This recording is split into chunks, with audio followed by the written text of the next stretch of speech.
Existem textos que ultrapassam a barreira da literatura pura e simplesmente e se tornam verdadeiras aulas de escrita. Um exemplo disso é o conto que eu vou comentar com vocês hoje. Venha ver o pôr do sol, de Lígia Fagundes Telles. Olá, meu povo, tudo bem? Eu sou o Aaron, seja bem-vindo ao meu canal. Hoje, falando de literatura, era para falar, quer dizer, não tem mais dia certo para falar, né? Cada dia a gente fala sobre o que vem na cabeça, o que dá na telha eu tô falando.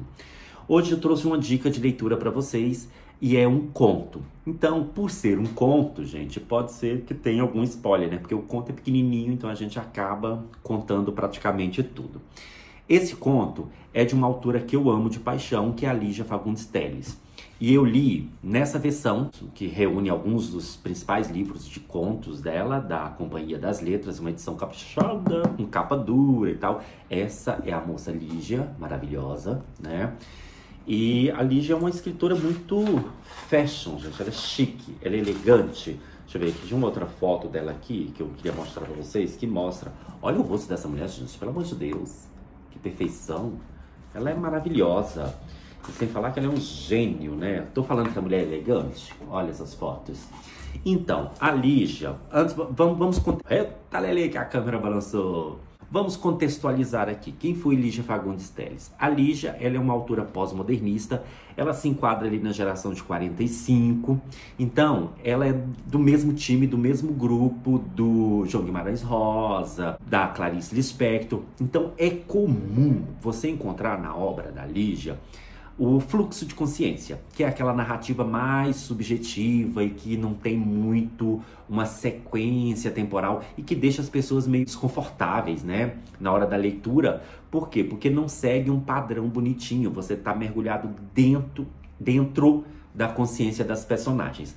Mas ela vai além, ela não fica presa apenas ao fluxo de consciência. Ela também tem uma literatura mais linear. E esse conto que eu vou comentar com vocês hoje, ele segue esse caminho da linearidade. Então, você consegue entender um começo, meio e fim sem se preocupar. É uma leitura até certo ponto fácil, né? Quando a gente considera a geração de 45, é uma literatura tranquila.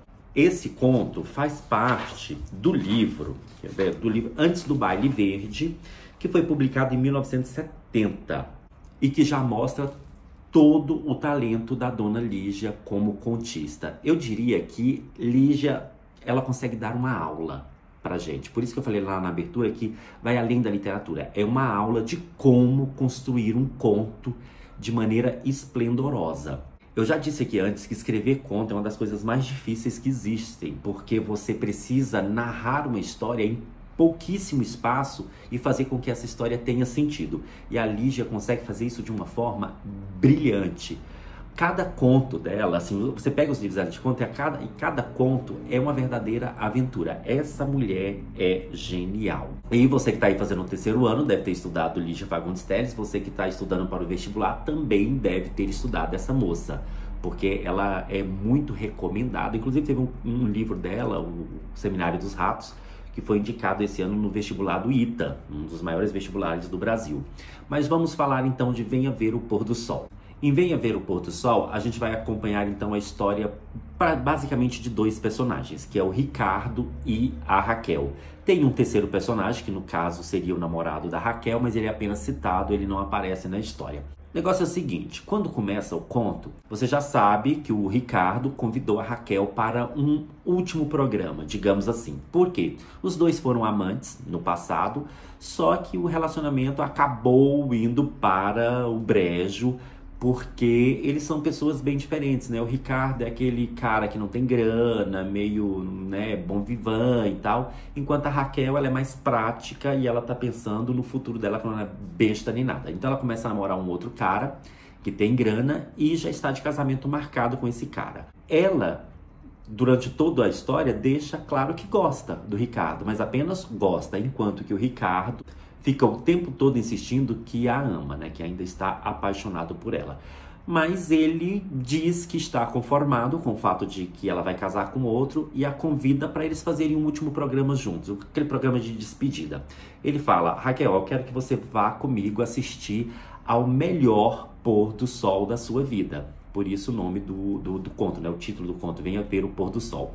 O bizarro, gente, nessa história é que ele leva essa menina para um cemitério abandonado. Por si só já é uma coisa maluca, né? Então ele vai levando a garota para um cemitério abandonado, que fica num lugar extremamente longe, assim, e cercado de uma vegetação e tal. E ela, claro, ela acha muito estranho aquele fato de ele a convidar para ir para um cemitério. Mas, boba, ela acaba cedendo, né? Acaba indo com ele e tal. E ele argumenta com ela, fala, não, mas é porque ali é tranquilo, é distante, ninguém vai pegar a gente. Então é até para sua própria segurança, para que depois as pessoas não saiam por aí comentando e falando que você estava de trelelê e tal com outra pessoa. E aí ela vai com ele para esse tal desse cemitério. Ele chega lá, eles atravessam um cemitério que é gigantesco, pelo que ela conta aqui na história. E ele fala, olha, nesse cemitério a minha família está enterrada. Então, para mim, ele tem um significado e tal. E é daqui que a gente consegue ver o melhor pôr do sol. Aí ele resolve também mostrar para ela a hipotética sepultura onde está a família dele. Ele fala, olha, aqui está enterrada minha mãe e uma prima por quem eu tive uma paixonite na época de criança e tal. E ela reluta, ele desce, eles entram lá no jazigo, dele desce um pouco para onde estão as gavetas e tal. E a Raquel fica ali, não, olha, já deu o que tinha que dar, vamos embora e tal. Ele fala, não, vem cá para você ver. Olha, é aqui que a minha prima... Olha, essa minha prima é muito parecida com você. Ela tem os mesmos olhos e tal. Então, você me lembra muito ela e é uma pessoa que marcou minha vida. A Raquel, besta, né, como sempre, desce lá para onde estão as gavetas para ver. Quando ela vai observar a foto da criatura, da tal prima, e ela lê a inscrição, ela faz os cálculos ali rápido e fala, peraí, essa aqui não poderia ser sua prima, porque ela já morreu há muitos anos. Quando ela vira, o Ricardo está, tipo, no alto da escada, fechando a porta do jazigo e passando a chave e trancando a Raquel ali dentro. Ela, no início, acha que é uma brincadeira e fala pra ele, você tá doido? Ó, cansei da brincadeira, vambora, para com essa palhaçada. Aí ele vai e fala, não, você vai ver, olha, vai entrar aqui uma fresta de luz e tal, que vai se pondo, você vai ver o melhor pôr do sol da sua vida. E aí, quando ela baixa os olhos, ela percebe que a fechadura tinha sido trancada. Então, dá a ideia de que é alguma coisa ali meio premeditada. Ele deixa a Raquel ali dentro, o Ricardo, e vai embora. E à medida que ele vai se afastando, os gritos dela vão ficando cada vez mais distantes, até que se tornam inaudíveis. Ou seja, ele abandona a moça lá dentro de uma sepultura trancada. E o conto termina dessa forma. Bem, como vocês puderam ver, é um conto que tem elementos da literatura fantástica. A Lígia Fagundes Telles, ela bebe muito nessa coisa da literatura fantástica, às vezes flertando com o sobrenatural, outras vezes mostrando que o fantástico, o assustador, é o próprio ser humano. Eu acho interessante essa questão de o Renato atrair a Raquel para um espaço subterrâneo, né, descendo, o que lembra um pouco Edgar Allan Poe, Um Barril de Amontilado, e até faz referência a uma questão mitológica do mito da descida, né, quando as almas precisam descer ao submundo, aquela coisa para enfrentar a morte. A Lígia deixa o final em aberto, então a gente pode imaginar o que possa ter acontecido ali com a Raquel, óbvio. A ideia que vem à nossa mente é de que a moça acaba morrendo ali abandonada, e o que deixa a gente mais apreensivo ainda. Então, e essa é uma história muito curta, você tem poucas páginas, e ela consegue contar essa história impactante em um espaço minúsculo com apenas 2 personagens.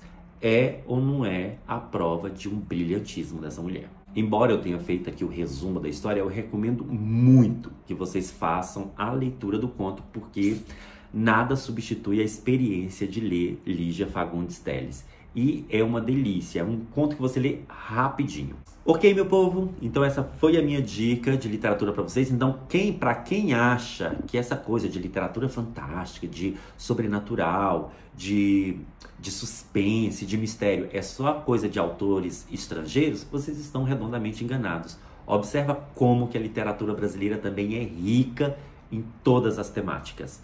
Está aqui Dona Lígia para provar isso pra gente. A minha dica de leitura de hoje é Venha Ver o Pôr do Sol, conto da coletânea Antes do Baile Verde, de Lígia Fagundes Telles. Então é isso, povo. Espero que vocês tenham gostado do vídeo. Se você gostou, recomenda para o seu amigo, indique para mais pessoas.